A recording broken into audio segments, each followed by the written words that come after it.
الرئيس عبد الفتاح السيسي النهارده زار الامارات زياره مهمه جدا، واكيد شفتوا استقبال شعب الامارات للرئيس السيسي في ياس مول اللي في ابو ظبي، واصطحبوا سمو الشيخ محمد بن زايد. زياره توقيتها مهم جدا. الرئيس السيسي والشيخ محمد بن زايد زاروا مفرزه المقاتلات المصريه الموجوده داخل الامارات، واطلعوا على جاهزيه القوات والاستعداد للتعامل مع اي تحديات.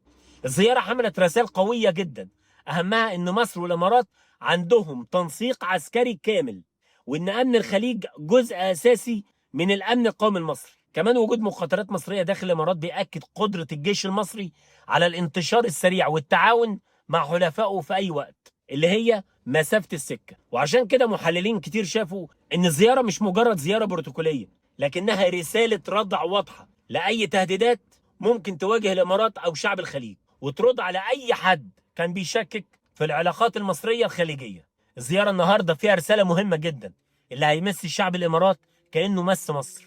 ربنا يحفظ الامارات والشعب العربي كله.